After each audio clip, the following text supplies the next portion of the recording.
प्रिय आत्मजन, मैं पंडित राजकुमार शुक्ला, ज्योतिष मैं और तुम में आपका स्वागत करता हूँ। पूर्व में ज्योतिष के माध्यम से जिन पैतृक ऋण दोषों को हमने समझा, उसी श्रृंखला में आने वाले समय में हम शेष पैतृक ऋण दोषों को समझेंगे।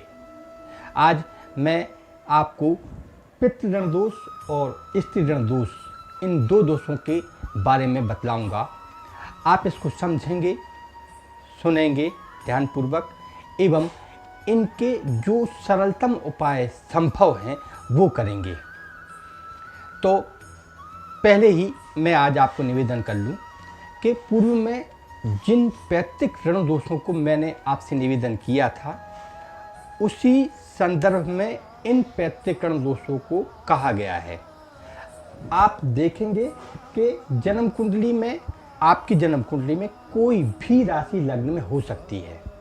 लग्न को एक गिनेंगे, 2, 3, 4 इस क्रम में हम भावों की संख्या को गिनेंगे और देखेंगे कि पितृ ऋण दोष, ये जो 5वां ऋण दोष है पितृ ऋण दोष, इसमें 2, 5, 9 और 12 इन भावों में शुक्र, बुध या राहु हो, तब इस प्रकार का पैतृक ऋण दोष बनता है, जो पितृसत्ता के कारक ग्रहों को पीड़ादायक होता है। ऐसे में देवगुरु बृहस्पति जो इन भावों के कारक हैं, जहाँ भी होंगे वो पीड़ित होंगे और जीवन में शुभता में कमी को उत्पन्न करने वाले होंगे। 2 कुटुंब का भाव है, संचित धन का भाव है। 5 विद्या बुद्धि विवेक का भाव है। 9 धर्म और पिता कर्म, आपका भाग्य, इसका भाव है। और 12 भाव आपकी प्रसिद्धि, मान सम्मान एवं व्यय का भाव है। आपको प्राप्त होने वाले अपयश का भी ये भाव है। इन भावों में जब देवगुरु बृहस्पति के शत्रु ग्रह स्थित होंगे, तब पितृ ऋण योग दुष्फल को देने वाला होगा। ऐसे में हम क्या कर लें? इसके लिए आपको देवगुरु बृहस्पति का वेदोक्त जाप करवाना होगा। बृहस्पति महाप्रयाग पूजन करवाना होगा। आप चाहें तो वाचस्पति नामक पूजन का भी अनुष्ठान किसी योग्य ब्राह्मण से करा सकते हैं। अब आप गुरु दीक्षा लेकर भी इस प्रकार के पैतृक ऋण दोष से मुक्त हो सकते हैं। ऐसे में आपको कुटुंब में आने वाली परेशानियां, कारण कोई भी हो, कुटुंब में सदैव कुछ न कुछ परेशानी चलती रहे, ये धनहीनता, निसंतानता, कुटुंब में मारपीट, लड़ाई झगड़ा, कलह, धर्म की हानि हो, भाग्य की हानि हो, व्यर्थ में ही धन का दुरुपयोग होता रहे, ये आपको बेहद ही निराशा एवं अवसाद में डालते हैं। तो आप इन उपायों के लिए सबसे बढ़िया होगा कि रक्त संबंधियों से कुछ पैसा लें। अपने पैतृक घर के 16 कदम के आसपास पड़ने वाले किसी मंदिर की रख रखाव, साज सज्जा, मरम्मत एवं ध्वजारोहण या विशिष्टीकरण में आप उस धन को खर्च करें। आप चाहें तो पीपल के वृक्षों का रोपण करें, वट वृक्ष का भी रोपण कर सकते हैं। आप तुलसी के पेड़ पौधों का भी उसमें रोपण कर सकते हैं। चंदन अगर आप लगा सकते हैं तो बढ़िया होगा।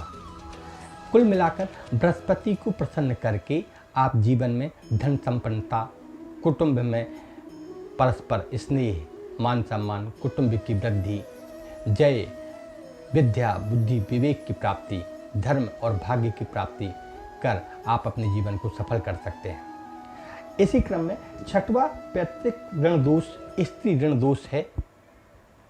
ये देवगुरु शुक्राचार्य की कमजोर स्थिति के कारण बनता है। जब शुक्राचार्य के कालपुरुष की कुंडली में इन 2 भाव 2 और 7 इन भावों में जब सूर्य, चंद्र, राहु ये ग्रह होंगे, तब शुक्र जन्म कुंडली में जहाँ कहीं स्थित होंगे, वो अपने विशिष्ट शुभ फलों को न दे सकेंगे, चाहे वो अपनी उच्चतम राशि में हो, स्वराशि में हो या मूल त्रिकोण में हो। तब जबकि 2 और 7 भाव में सूर्य चंद्र राहु हों तो क्या होगा, इससे आपके वैवाहिक जीवन में कमी आएगी, आपकी सुंदरता में गिरावट देखी जा सकती है। आप स्वच्छता का विरोध करने वाले हो जाएं, मलिन विचारों को धारण करने वाले हो जाएं, भौतिक सुख सुविधाओं में कमी आ जाए, महिला या महिलाओं से संबंध स्थापित न होने पाए, विवाह आदि ना हो, और किसी कारणवश अगर विवाह हो भी जाए तो आपको उस विवाह को छोड़ना पड़े, त्यागना पड़े, डाइवर्स हो जाए या तलाक हो जाए, जो भी कहा जाता है आजकल के शब्दों में, वो संभव है कि आपको वो दुख प्राप्त हो। तब आप क्या कर लें, आप इस प्रकार के पैतृकरण दोष से निवृत्ति के लिए रक्त संबंधी से कुछ पैसा लें, वो सारे धन को एकत्र कर गौशाला में दान करें। आप एक दिन में कम से कम 100 गायों को भोजन करा सकें, ऐसी व्यवस्था करें। आप गोदान कर सकते हैं। गोदान किसी योग्य ब्राह्मण को करने पर भी इस पैतृकरण दोष से निवृत्ति संभव है। फिर आप इंद्र पूजन करें।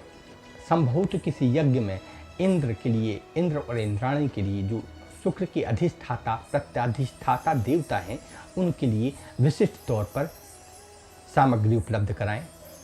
संकल्प लेकर आप उस यज्ञ में भाग लें और इंद्र के भाग को अपने हाथों से अर्पित करें। ऐसा करके आप शुक्र की विशिष्ट कृपाओं को प्राप्त कर सकते हैं। फिर आप गर्भवती महिलाओं का उचित रखरखाव में भी धन को खर्च करें या दान दें।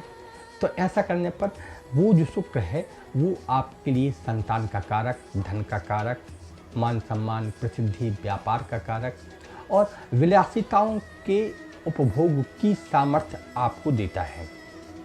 तो इस प्रकार आपने देखा कि कितने सरलता से हम पैतृकरण दोषों का निवारण कर सकते हैं।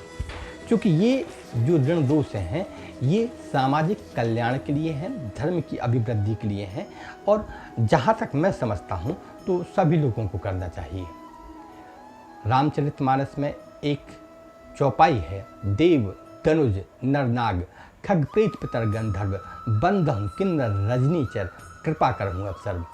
तो ऐसी प्रार्थना के साथ आप पितरों का श्राद्ध पक्ष में उत्तम सम्मान करें, श्रद्धा के साथ उनको सुमन अर्पित करें।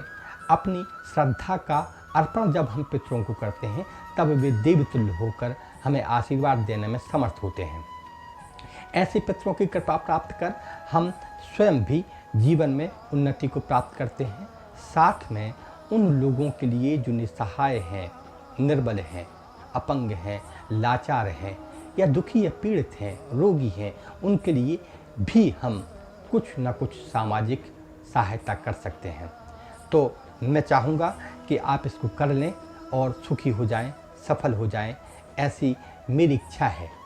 और मैंने आपसे जो पूर्व में जिन 4 पैतृकरण ऋण निवेदन किया था, पैतृकरण दोष निवेदन किए थे, उनको आप चाहें तो डिस्क्रिप्शन में जाकर लिंक को मैंने वहाँ पे उपलब्ध करा रखी है, आप जाके उससे जुड़ें, देखें, सुनें, शेयर करें, संभव तो सब्सक्राइब करके उन सुझावों को मुझ तक भेजें जो आप चाहते हैं। मैं चाहता हूं कि समाज का कल्याण हो और मेरे ज्ञान से अगर एक भी व्यक्ति को फ़ायदा होता है तो मेरा ये कार्य सफल हुआ। इसके साथ ही मैं अपने गुरु को नमन करता हूँ, मैं आपका अभिवादन करता हूँ। फिर मिलेंगे, तब तक लिए प्रणाम, अभिवादन।